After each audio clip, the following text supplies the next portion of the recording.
Prête-moi ta plume. Texte choisi et lu par Rachida Mansour. Prête-moi ta plume, émission réalisée par Soubir Ketani.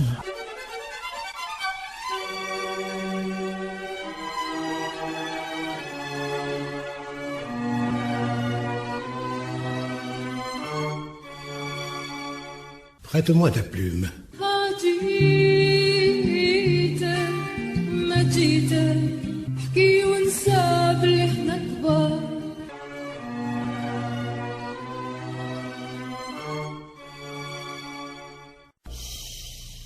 Prête-moi ta plume.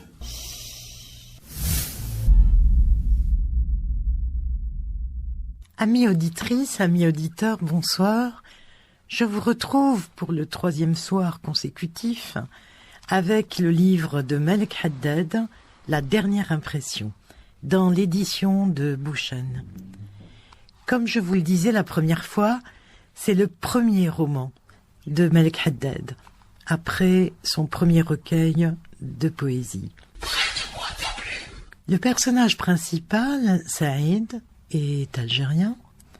Il est ingénieur et il est contacté pour donner des renseignements qui puissent servir aux résistants algériens à faire sauter un pont. Nous sommes à Constantine en 1954. Nous nous étions arrêtés sur cette phrase sublime. Aucune ville au monde ne sait parler comme Constantine. Et dans cette ville, Saïd entretient une relation amoureuse avec une Française enseignante, Lucia. Et comme dit Malek Haddad, Lucia aime Saïd, mais elle n'aime pas son pays. Elle a donc demandé son transfert en France. Comment va réagir Saïd ? Prête-moi ta plume. C'est le rocher de tant d'amour. C'est là le cœur de la colère. Constantine.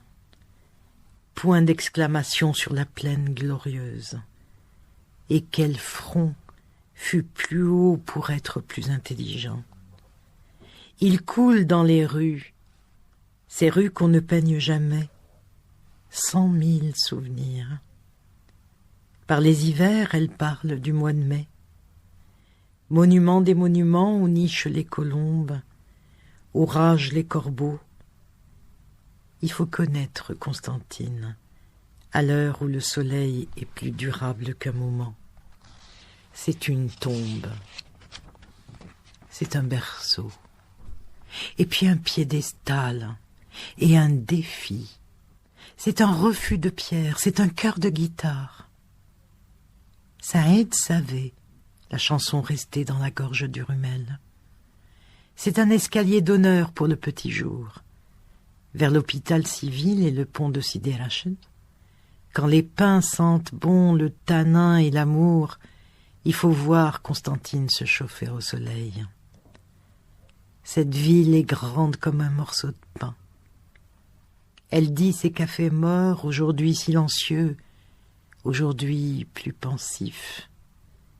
Elle dit les dédales des rues compliquées comme une pensée mal exprimée. Ces petites boutiques où le portrait de Ben Badis voisine avec des sucettes et un poste de radio.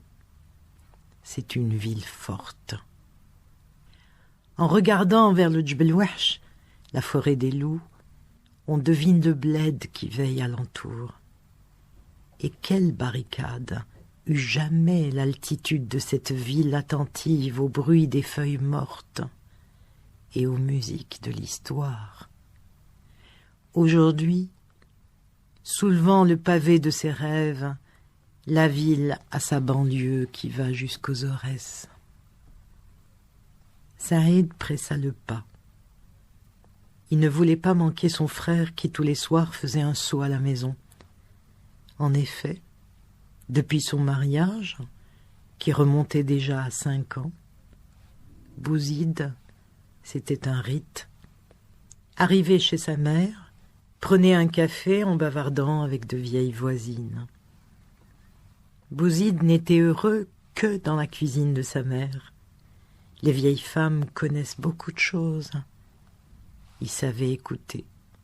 Il savait comprendre. Il apprenait beaucoup. Ces vieilles, il les appelait son folklore. Devant l'école maternelle du faubourg, un car de police stationnait. Curieux comme est fait un car de police devant une école maternelle. On s'attendrait plutôt à voir un chariot plein de jouets fabuleux, une troïka de légendes remplie de caramel. Bref, c'était un car de police. Saïd rencontra Madame Lebois et lui dit bonjour en passant. Madame Lebois, une infirmière, une voisine de toujours, ne lui répondit pas. Elle était pressée. Elle était toujours pressée à l'heure de reprendre son service. Saïd pensa qu'elle ne l'avait pas vue, ce qui était fort probable. Devant sa villa, M. Rogin, un retraité des PTT, promenait sa chienne. Sa femme, depuis longtemps malade, était rongée par un cancer. M. Rogin répondit comme gêné aux questions de Saïd, demandant de ses nouvelles. Décidément, il n'y a pas qu'un convoi de voitures blindées pour vous remettre dans un contexte. M. Rogin avait toujours été un ours. Un brave ours, mais un ours. Depuis la guerre, néanmoins, beaucoup de choses avaient changé. Un instant, Saïd songea à un article de Camus qu'il venait de lire. Le temps est venu où chacun doit rejoindre sa communauté. Or, il se trouve que c'est toujours à tort que les imbéciles se souviennent d'avoir appartenu à quelque chose.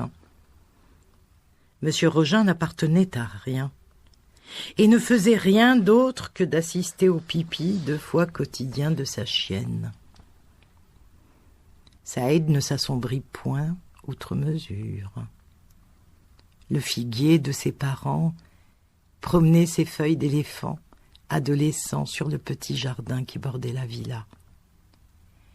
Il poussa la grille, qui grinça comme à l'accoutumée.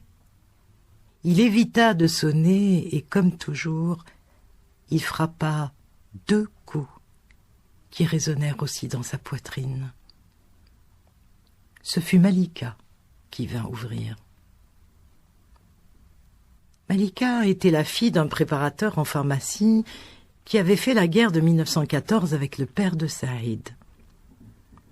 Elle venait souvent tenir compagnie à la mère de ce dernier, surtout depuis le mariage de Leïla, la sœur de l'ingénieur. Ce jour-là, Malika ne souriait pas. Ses grands yeux noirs étaient graves. Ah, quand les yeux parlent moins qu'un regard. Saïd n'eut pas le temps de questionner. La porte du bureau s'était ouverte et M. Belhassan, son père, vint à lui. Malika disparut furtivement. M. Belhassan expliqua sans préambule aucun. Ils sont venus chercher ton frère vers 3 heures du matin. Ils étaient d'abord passés chez lui, puis ils sont venus ici. Mais ils n'ont rien trouvé. Saïd respira. Bien plus qu'une simple fraternité l'attachait à son frère. Bouzid, son aîné de 6 ans, était en quelque sorte sa conscience. D'ailleurs, c'est ainsi qu'il l'avait baptisé. Ils ont frappé vers 3 heures du matin. Ils étaient une 15aine en armes. Je me suis habillé. Ta mère, tu sais qu'elle est cardiaque. Ils m'ont demandé où il était. Ils ont demandé, ils ont fait, ils ont dit. Pronom indéfini, pronom personnel, ils, on, eux. Ils ont pourtant un prénom, ces gens, qui n'ont pas le sens des convenances. Saïd remarqua que son père ne portait plus sa Légion d'honneur. On tapota à la porte du bureau Saïd ouvrit. C'était Zulira.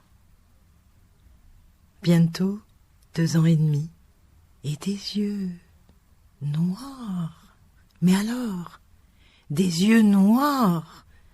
Une petite reine de 75 centimètres de haut. Ta belle-sœur et la petite logeront ici désormais. Cela vaut mieux.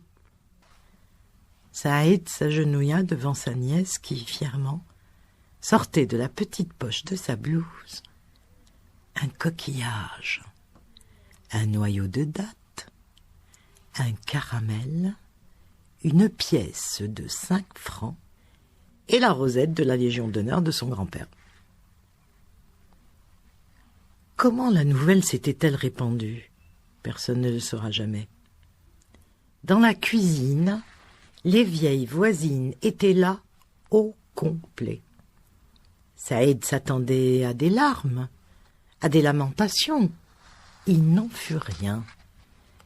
Il y avait dans les yeux de ces femmes quelque chose de vaguement insolent, de satisfait et d'ironique.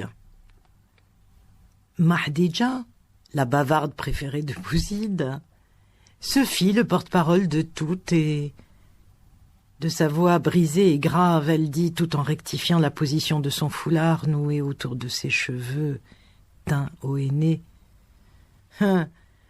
Ils sont venus et ils sont repartis les mains pleines de vent. S'adressant spécialement à la mère de Saïd, elle ajouta: ton fils n'est plus un enfant, et Dieu est avec lui. À interpréter l'approbation générale de ces vieilles femmes, il était bien facile de conclure que l'Algérie était peuplée de 10 millions de bons dieux. Et malgré sa tension nerveuse, malgré les yeux cernés de sa mère, Saïd ne put s'empêcher de sourire.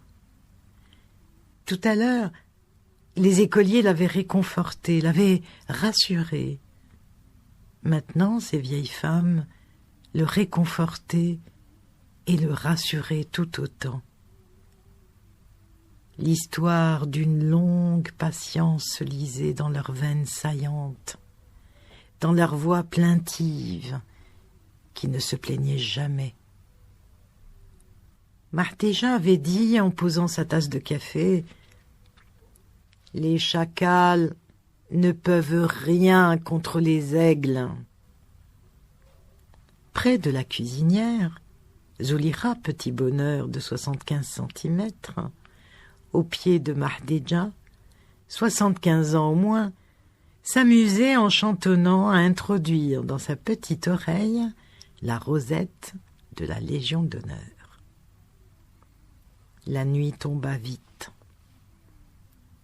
À la demande de son père, Saïd raccompagna Malika.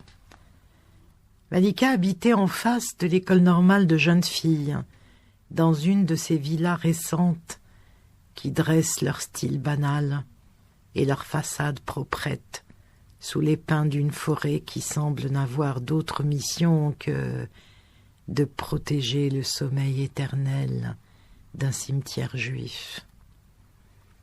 C'est un cimetière abandonné, dont les tombes bleutées servent par les beaux jours de siège aux amoureux et de table aux pique-niqueurs.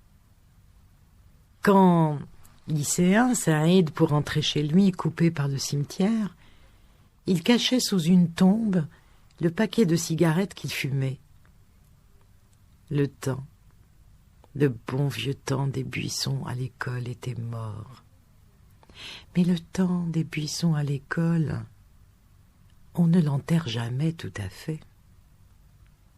Saïd était trop pressé de retrouver sa mère pour comprendre la raison qui faisait que le triangle blanc posé sur le visage de Malika était humide. Malika avait pleuré. Des soldats casqués, des mitraillettes, vérification d'identité. Avec sa mère, et Fadela, sa belle-sœur, Saïd veilla fort tard. Il n'en revenait pas. Ni l'une, ni l'autre ne semblaient tellement affectés par les événements de la veille. On parla, certes, de Bouzid, mais sans trémolo romantique dans la voix, seulement pour regretter son absence, comme si un empêchement banal lui avait interdit de se trouver là. Des trois, Saïd était le plus remué. Bouzid, où était-il? Bouzid dans un avion lointain. Bouzid dans l'incessante rumeur s'en allant vers le sud, s'en allant vers le nord, s'en allant partout. Bouzid dans un coup de frein, dans un abricot fané tombant de son arbre, avec un bruit mat dans le jardin. Bouzid dans le coq qui se trompait d'heure tous les soirs et qui, tous les soirs, saluait une aurore prématurée. En effet, ce coq vivait à l'envers. Tous les soirs, d'une façon têtue, précurseur véritable, il annonçait le matin. Autrefois, Saïd plaisantait sa mère. « Il faudrait le porter à l'horloger, ton coq !» Depuis le 1er novembre 1954, Bouzid avait coutume de répéter « Ce coq n'est pas si bête que ça. Ce n'est pas lui qui avance, c'est nous qui retardons. » Pareil à celui-là qui reste immobile, très sagement calé dans son fauteuil d'orchestre, pendant que tout le public applaudit, trépigne, approuve, et en quelque sorte s'affirme ainsi le prolongement de la scène, Saïd, les yeux grands ouverts, regardait, comprenait et restait immobile. Sa rencontre avec Ali avait été son premier contact avec le volcan. Il ne désapprouvait pas, mais il n'applaudissait pas. Dans une chambre voisine, il entendait son père ronfler. Il entr'ouvrit les persiennes. La ville flottait entre deux infinis. Un air humide entra. Au rez-de-chaussée, Zulira pleurnichait. Des phrases venaient mourir et revivre sur la croisée de briques rouges. Ils sont repartis, les mains pleines de vent. Saïd revit le sourire entendu et satisfait de la vieille Khadija. Il revit la gamine qui jouait avec une rosette de la Légion d'honneur. Il revit Malika qui le regardait toujours avec des yeux humides et qui, ne sachant quoi lui dire, riait tout doucement, toujours, comme pour s'excuser de ne pas mieux savoir lui parler. Malika qui lui avait avoué un jour « Je t'aime depuis que je suis toute petite ».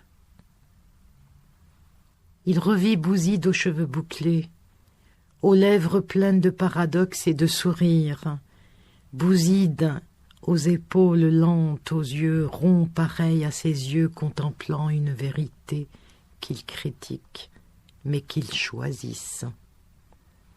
Il revit Bouzid et sa façon de presque fermer la bouche pour dire « Vive les Arabes !» Bouzid qui ajoutait toujours « En fin de compte, vive les Arabes !» C'est incroyable ce que l'on peut rêver quand le sommeil s'en va dormir tout seul. Il avait neigé toute la nuit. Une frange blanche demeurait sur la croisée de la fenêtre que Saïd n'avait pas fermée. C'est Zulira qui cogna à la porte pour réveiller son oncle. Zulira était jolie, comme une mandarine dans sa chemise de nuit rose. Plus que jamais, un petit bonheur de 75 centimètres. Elle tendit à son oncle le journal que sa grand-mère lui avait donné. La dépêche de Constantine informait ses lecteurs sur 2 colonnes que, la nuit dernière, de nombreuses perquisitions ont été effectuées au domicile de suspects notoirement connus pour être des agitateurs. La dépêche de Constantine ajoutait « La collusion entre nationalistes et communistes n'est plus à démontrer. » Il y avait de la confiture sur les joues de Zoulira, et dans sa main gauche, un morceau de beignet à l'huile. C'est pourquoi un croissant transparent et radieux se dessinait au-dessus des suspects et des agitateurs que titrait le quotidien. Mais les yeux de Zoulira étaient très noirs. Mais dehors, la neige était plus belle que jamais. Avec le journal, Saïd fit un chapeau de gendarme à la gosse, et bientôt leurs rires s'envolèrent, narguant les casques sombres des chasseurs de minuit. L'ingénieur décida d'habiter quelque temps chez ses parents. Ainsi, l'absence, ou plutôt la disparition de Bouzid se ferait moins sentir. Il sortait très peu, d'un naturel très casanier. Il ne s'ennuyait pas, passant ses journées à lire les journaux honnêtes qui pouvaient encore parvenir en Algérie. Ou bien il s'amusait avec le petit bonheur de 75 centimètres. Un matin, vers 5h30, des coups violents furent frappés à la porte d'entrée et aux fenêtres du bureau et de la salle à manger qui donnaient sur une petite terrasse en bordure de la rue. Saïd enfila une robe de chambre et rejoignit son père dans le couloir du rez-de-chaussée. Monsieur Belhassan ouvrit. 3 policiers entrèrent. D'autres attendaient dans une traction. Apercevant Saïd, l'un d'eux dit « Le voilà !» Celui qui paraissait leur chef prit la parole d'une voix indifférente qui sentait son sommeil à plein nez. « Bouzid Belhassan, je vous prie de me suivre. » Déjà, 2 policiers encadraient Saïd qui, très calmement, déclina son identité. En effet, pour 2 frères qui n'étaient pas jumeaux, sa ressemblance avec Bouzid était frappante. Le commissaire maugréa. « J'espère pour vous que vous ne lui ressemblez que physiquement. » Saïd ne répondit pas. L'autre questionna, visiblement pressé d'en finir, en mêlant à la sécheresse de ses questions une professionnelle impatience. « Où est-il ?»« Je l'ignore et je voudrais bien le savoir, » fit le père. « Je vous conseille de ne pas plaisanter. » Monsieur Belhassan, se dressant de toute sa petite taille et regardant le policier bien dans les yeux, très posément, en détachant ses mots de cette même voix que Saïd lui connaissait bien pour avoir été son élève, eut pour toute réponse. « Messieurs, voilà plus de 40 ans que j'ai cessé de plaisanter, depuis que j'ai laissé ça à Verdun. » Ça, c'était la manche vide de son pyjama. Le commissaire n'insista pas. Il rédigea sur le champ un procès-verbal constatant l'absence de Bouzid. M. Belhassan le lut attentivement avant de signer. Bredouille. Saïd, en raccompagnant les policiers, eut le temps d'apercevoir, dans la traction éclairée par la lampe du couloir, l'agent de police musulman qui avait été l'élève de son père et qui cherchait à se dissimuler au fond de l'auto. Il n'y a pas que les gros fumeurs qui ont envie de vomir au petit matin. Le jour même, vers 11h, M. Belhassan rentrait du marché quand il croisa le facteur qui lui cria « J'ai quelque chose pour vous !» Il neigeait depuis l'aube. Les deux hommes s'abritèrent sous le porche d'un lycée franco-musulman tout en haut de l'avenue Forcioli. Le vent hurlait. Les flocons étaient larges et la couche de neige atteignait bien 20 centimètres. Ordinairement, de cet endroit, on découvrait la ville tout entière, mais aujourd'hui, on ne voyait rien. Le facteur était un homme gros et jovial. Il ne parla pas du temps. Il dit à M. Belhassan « Ils n'ont pas eu ton fils. » Lui aussi savait. Edison devait être un arabe. M. Belhassan empocha un journal, l'École libératrice et une lettre. Profitant d'une accalmie, il poursuivit son chemin. Le facteur lui avait serré la main très fortement. Sur une feuille de cahier d'écolier, Bouzid disait « Je vais très bien. Soyez sans inquiétude. Un jour ou l'autre, ça devait arriver, pour moi comme pour les autres. Que Zulekha ne mange pas trop de bonbons, son petit foie est fatigué. Je suis content, je suis très content. Brûlez ma lettre. Un point, c'est tout. Un point, c'est tout. Après, il faut des points de suspension. Mais Bouzid avait dit « Je suis content, je suis très content ».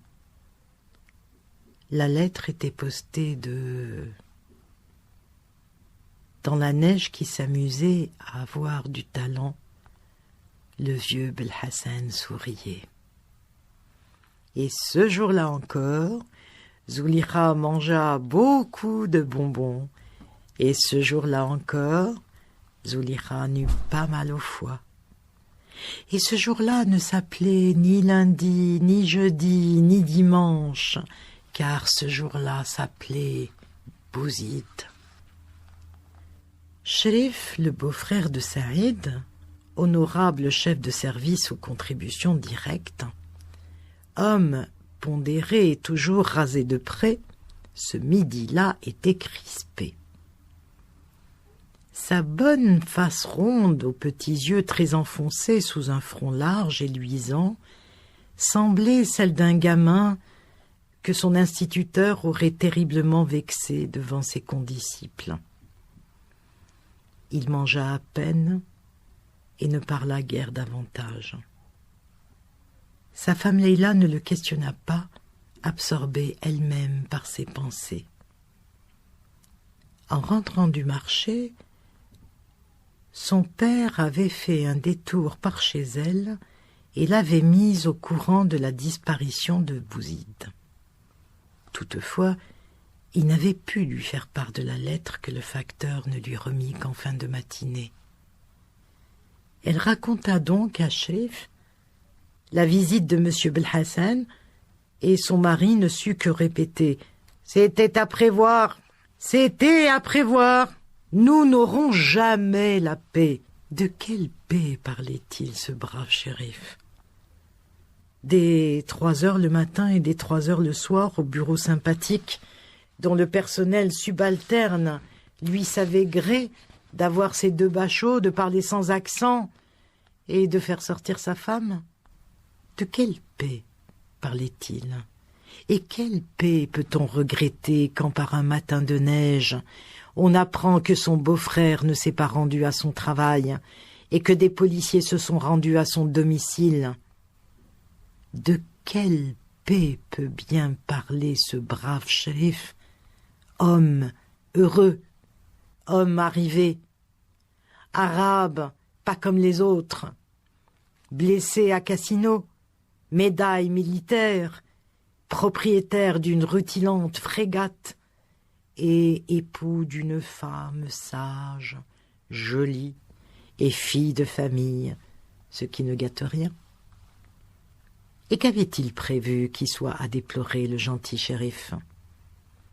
Venez, passez midi, l'apéritif avec les collègues dans le bar généreux de Sékémia. Fini la joie de fumer en se montrant de profil, tout en cherchant la clé de contact pour se faire admirer des fenêtres voisines. D'ailleurs, à quoi sert une auto maintenant? Les routes ne vont plus en week-end. Un édifice de rêve s'effondrait pour lui. Il n'y a pourtant rien de paradisiaque à prendre son apéritif, à fumer une cigarette, à voir un bon film le samedi soir. Il n'y a rien de paradisiaque à trouver qu'une secrétaire n'est pas vilaine du tout, à passer ses vacances en Haute-Savoie et à ne pas partager le calvaire d'un peuple entier. Mais, shérif, authentique berbère dont le père et le père de son père ne connaissaient rien d'autre que la vallée de la Soumam, mais, shérif, qui avait passé le certificat d'études indigènes, qui avait tiré au sort le jour de sa conscription, qui avait servi à titre d'officier indigène pendant la guerre après un stage au EOR de Cherchel. Mais shérif, l'indigène, qu'au collège on appelait Mimi, allez savoir pourquoi. Shérif, le petit berbère qui avait couru sous les oliviers et les figuiers de Kabylie, shérif était devenu un Français moyen. Il avait cru que les Kabyles ne ressemblaient pas aux Arabes. Il avait cru que Paris était la capitale du monde. Il avait cru que l'herbe pousserait sur la place du gouvernement sitôt l'indépendance de l'Algérie acquise. Il avait dit, avec tous les braves gens, que la casquette du père Bugeaud n'avait pas préservé du coup de soleil colonialiste. Nous manquons de techniciens. Il avait cru qu'il devait tout. Ce n'était pas un méchant homme. C'était tout à la fois un non-sens, un paradoxe et un anachronisme. Les noyés sont dépassés par les événements. Les shérifs sont noyés par les événements. Un jour, l'histoire frappe à la porte des shérifs. Comme elle frappe un peu fort, les shérifs parlent de boucan. Or, ce n'était rien que de la musique. Combien de fois Bouzid avait-il répété à son beau-frère « Tu as tort de ne pas te mettre à jour !» Mais dans un monde en branle, tout le monde croit qu'il sait danser. Bien sûr, ce fut un triste repas. Leïla servit le café et s'habilla pour sortir. Elle allait rendre visite à sa mère. Chérif l'approuva et tout aussitôt enchaîna. « C'est quand même malheureux. Tout à l'heure, un gamin de 18 ans à peine m'a demandé d'éteindre la cigarette que je venais d'allumer. Et il était très poli. Il était poli, c'est vrai. Mais c'est quand même malheureux. » Leïla ne répondit pas et prit congé. Chérif resta seul, mais il n'avait pas dit à sa femme toutes les raisons de ses malheurs.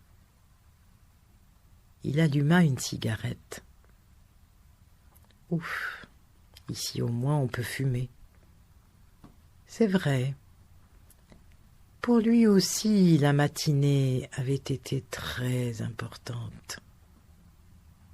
À 9 heures, à l'ouverture des bureaux, Cherif, comme à l'accoutumée, était passé faire un brin de causette avec son chef hiérarchique et ami, Monsieur Roland.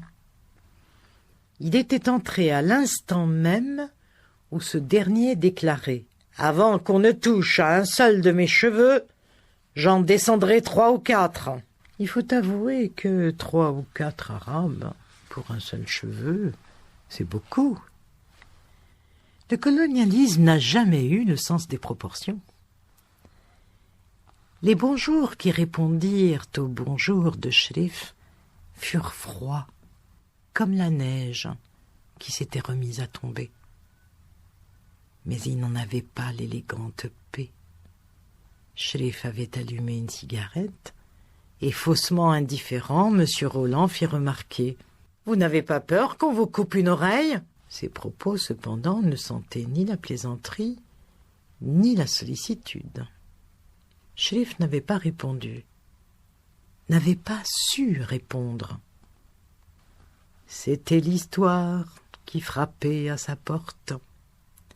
L'histoire, ce matin-là, déguisée en Monsieur Roland. Un Monsieur Roland avec qui il avait pris tant d'apéritifs. Un Monsieur Roland qui aimait le couscous que préparait Leïla. Un Monsieur Roland tout petit, tout vilain, confortablement assis sur l'arsenal des lois d'exception. Un Monsieur Roland tout petit, tout vilain, et qui depuis la veille se flattait d'avoir été le premier milicien de son quartier. Un Monsieur Roland tout petit, tout vilain, franc-maçon et membre de la SFIO. Un ancien collègue, un ancien ami, un ancien frère. Ah, où sont les pernots d'antan? Un ancien bon français, un ancien français pas comme les autres, un ancien père qui voulait que sa fille Nicole apprenne l'arabe en première langue au lycée, un ancien pied noir qui se moquait des frangaouis, un ancien « moi je m'entends bien avec les Arabes », un ancien très brave homme qui payait sa mouquère mieux que ses voisins et qui lui refilait ses vieilles vestes pour les donner à son mari, un ancien « moi je suis un Algérien ». Image des Tartuffes éternels. Et Cherif n'était pas préparé à ce rendez-vous matinal avec l'histoire déguisée en Monsieur Roland. Et Cherif ne sut quoi répondre encore quand il s'entendait dire peu avant midi « Aujourd'hui, on ne sait plus à qui on a affaire. » Mais si ce matin-là, l'histoire s'était déguisée en Monsieur Roland, Monsieur Roland, lui, revêtait ses habits véritables. À l'heure, état d'urgence, il cessait de tricher. Ce moment ne finira jamais puisque Saïd a de la mémoire. Il neige encore. 13 heures. Seulement 13 heures. Lucia dans sa robe de gros tweed est très jolie. Lucia s'en va demain. Demain, elle quittera l'Algérie. Mais d'ici demain, il y a des heures et des minutes. Il y a des secondes. Et puis toute l'éternité qu'on vole à l'infini. Vous savez bien, tous ces siècles, tous ces 1000 millénaires, quand on se dit « bah, demain il fera jour », ces 1000 millénaires quand on se ment. Bien sûr, demain il fera jour, Le soleil est un vieux maniaque. À quelque chose près, il se lève toujours à la même heure. Mais la lune s'en fiche. Par un de ces accords tacites des ménages blasés, le soleil et la lune ont, une fois pour toutes, décidé de fêter en célibataire le premier ses noces d'or et la seconde ses noces d'argent. Ils font chambre à part. De toute manière, ce moment ne finira jamais, puisque Lucia s'en va demain. Prête-moi ta plume. Prête-moi ta plume. Prête-moi ta plume. Jusqu'à demain. Bon Dieu. Jusqu'à demain. Il n'y a que les malheureux pour savoir se satisfaire d'une si maigre obole. Pour être optimiste à ce point, le temps n'a plus de frontières. Stop. Le temps s'est figé. Ce qui n'a de valeur quand son éternité sera contenue dans la petite circonférence qu'imperturbablement vont décrire les aiguilles d'une montre. Et Saïd et Lucia sont immortels comme des arbres. D'ici demain, on verra bien. Mais en général, c'est après-demain que commence la cécité. Lucia est très jolie dans sa robe de gros tweed. Il neige encore. Demain, Lucia s'en ira. Demain, il ne neigera plus. Il ne faut rien gaspiller. Les amoureux sont des avares. 1 seconde et 1 seconde, ça ne fait pas 2 secondes. Ça fait 2 baisers. Mais il faut supplier la neige de ne pas s'arrêter de tomber. Il faut embrasser Lucia. La cheminée a des lèvres rouges. 1 seconde et 1 seconde. Ça fait 1000 ans de souvenirs. Demain, il n'y aura plus de neige blanche. Il n'y aura plus de Blanche-Neige. Mais pour l'instant, rien n'est fini et tout va commencer.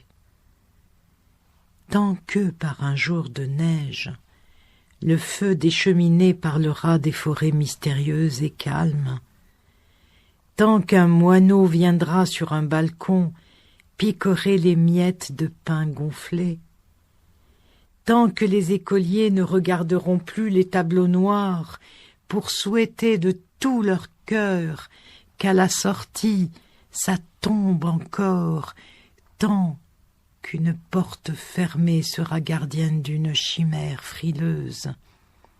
Il y aura toujours, dans un coin de l'univers, un loup qui a peur d'un fusil protecteur, une cheminée qui fume, et surtout le silence des chansons élémentaires. L'homme se trouve en face de sa vieille compagne, la nature, malgré des Lucia et des hélicoptères. L'hiver, seul l'hiver, a la vertu des premiers chants. Bien sûr, il y a le mendiant qui, dans la rue des Arabes, patauge dans la boue en appelant les hommes. Et ce mendiant a froid. Il est trop malheureux pour avoir du chagrin. Il pleure parce qu'il a froid.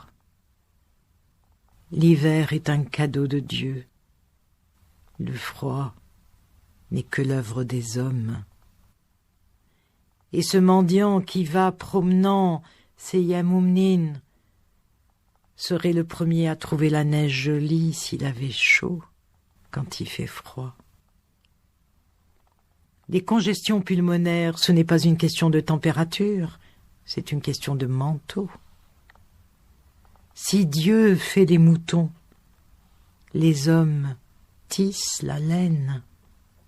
Rien n'est métaphysique dans le malheur humain. Saïd avait pensé à haute voix. Lucia le taquina. « C'est le temps qui te rend philosophe ?»« Non, répondit-il. C'est l'alcool. » Saïd ne supportait pas l'alcool et n'aimait pas boire. Rien de plus banal que le chagrin. Dans tous les films, dans tous les romans, dans toutes les chansons grises, un Saïd boit quand une Lucia le quitte. Pour oublier. Pour oublier quoi? L'alcool n'a jamais procuré d'amnésie au Saïd. Pour avoir du courage? Le verre de rhum qu'on offre au condamné lui donnera-t-il plus d'assurance pour monter à l'échafaud? Et si le condamné ne buvait que du lait? Le quart de gnôle avant de monter à l'assaut pour un coup de fouet? Mais les soldats ne sont pas des chevaux. Alors, pourquoi? Pour écrire un chef-d'œuvre et signer Utrio? Pour parler de l'automne et s'appeler Verlaine?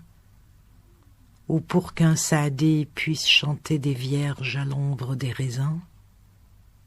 Non. Erreur. Alors pourquoi? L'habitude, c'est la force acquise. Mais au début, mais pour la première fois, pourquoi boit-on? Mais au début, mais la première fois, il y a l'horizon qu'on ne peut atteindre, qu'on ne peut saisir, qu'on ne peut posséder, pas plus avec ses mains qu'avec ses yeux. Il y a l'oiseau bleu, il y a la gazelle, il y a le mirage. L'oiseau bleu qui s'envole, la gazelle qui s'enfuit, le mirage qui vous nargue. Mais au début, mais la première fois, il y a dans ce train qui roule à toute allure un wagon, et dans ce wagon, il y a un sourire qui vous sourit. Et vous êtes sur les quais de la petite gare de l'ennui, de la petite gare de la mort. Une de ces petites gares où les trains ne s'arrêtent jamais. Pourtant, vous l'avez vu, ce sourire qui vous souriait. L'espace d'une seconde, mais vous l'avez vu, vous en êtes sûr. Alors vous courez comme un fou derrière le train pour le plus désespéré des marathons.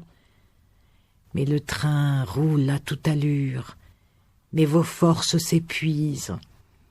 Alors vous vous arrêtez au bord de la voie et vous vous asseyez près de la première source venue, ayant eu juste le temps d'apercevoir une dernière fois, avant que le wagon disparaisse dans le tunnel, le sourire qui vous souriait.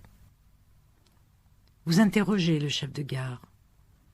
Le chef de gare vous apprend que ce train ne passe sur cette voie qu'une fois toutes les vies.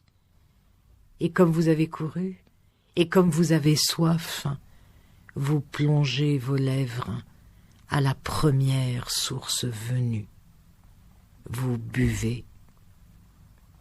Justement, vous buvez. Prête-moi ta plume. Prête-moi ta plume. Chères amies auditrices, chers amis auditeurs qui nous avez accompagnés ce soir, je vous dis à demain pour la suite de ce premier livre de Malik Haddad qui porte le titre de La dernière impression.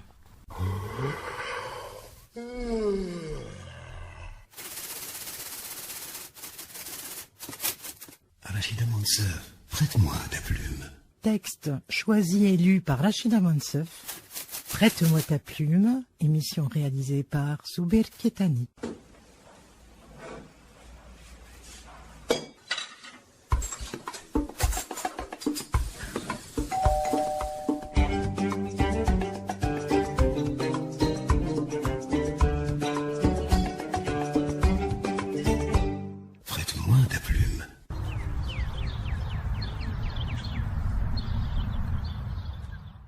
Prête-moi ta plume. واحد ربي عطاه كيما حب يسيب،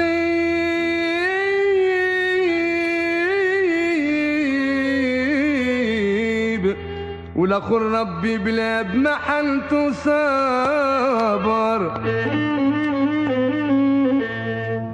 واحد مرضو طال مجبر لي طبيب، والاخر مثلي يعابر. واحد ساعة دوام وبقى مدة غريب،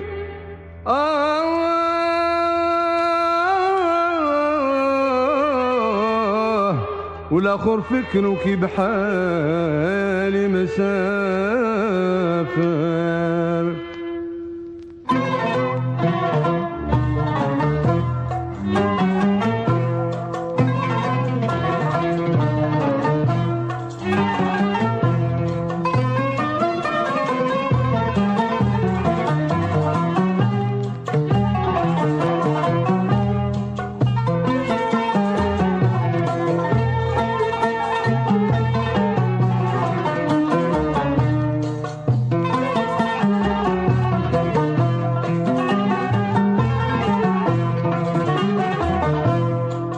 شاش العقل وذاق حالي وتألم، وطلع لي ضر في قلبي رشاه.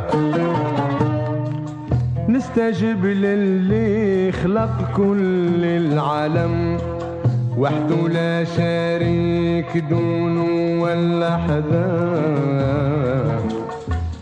اوعد كل الخلق بالدعاء ورسم، وحشا مني يخيب من طلبه ودعاه.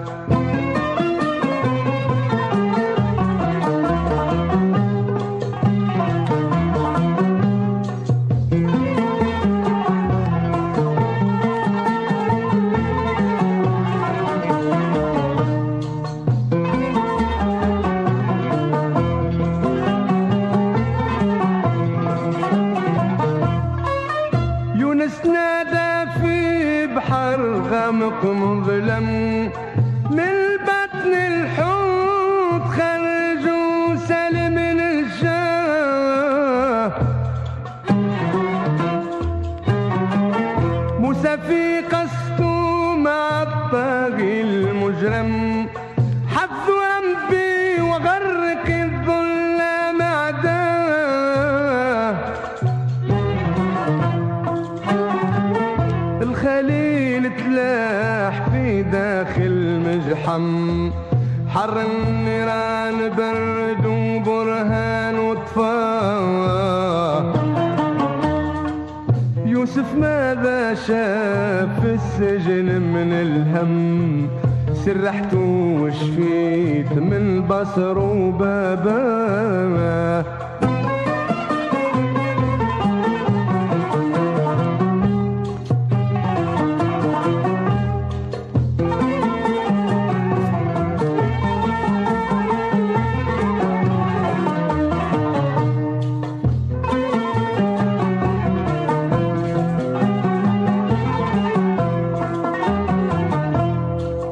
شاش العقل وذاق حالي وتألم، وطلع لي ضر في قلبي رشانه. نستجب للي خلق كل العالم، وحده لا شريك دونه ولا حذاه. اوعد كل الخلق بالدعاء ورسم، وحشا مني يخيب من طلبه ودعاه.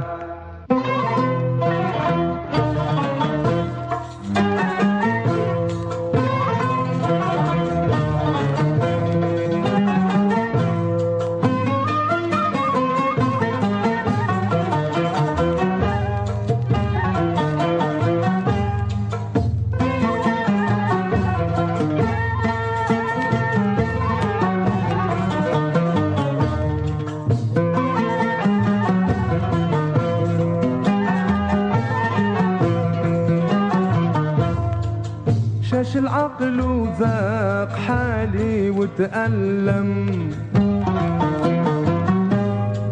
وطلع لي ضر في قلبي نشانه، نستجب للي خلق كل العالم، وحده لا شريك دون ولا حداه، وعد كل الخلق بالدعاء ورسم، وحشا من يخيب من طلبه ودعاه.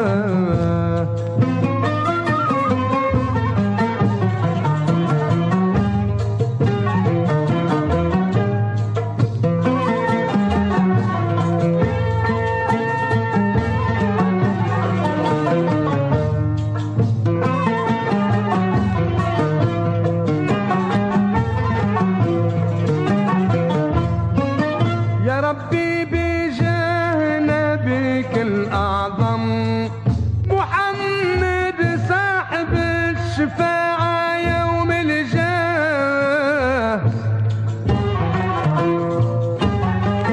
بجاه القرآن آيات وحكم، وبجاه كل حرف مع معنانا،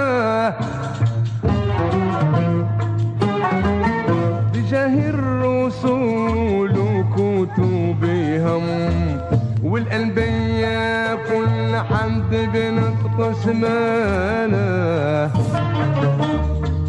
رجع غربتي كل جاني متحتم، فرج عنه ويرجع السيل المجراه.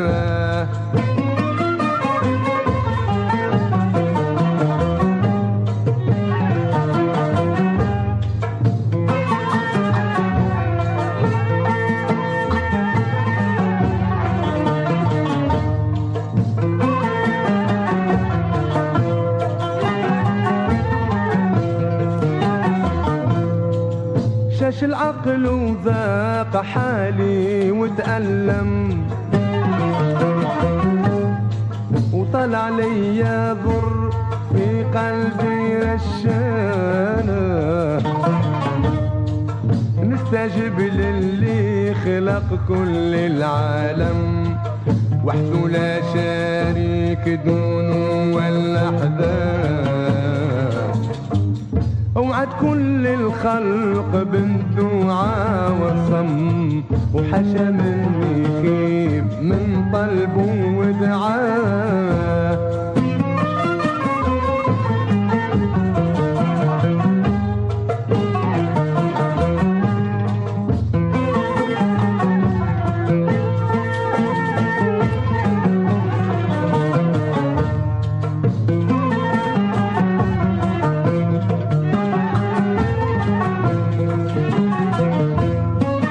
عجل لي يا خلقي وفي ذا الغم، مبروك ذاك النهار راني نتمناه،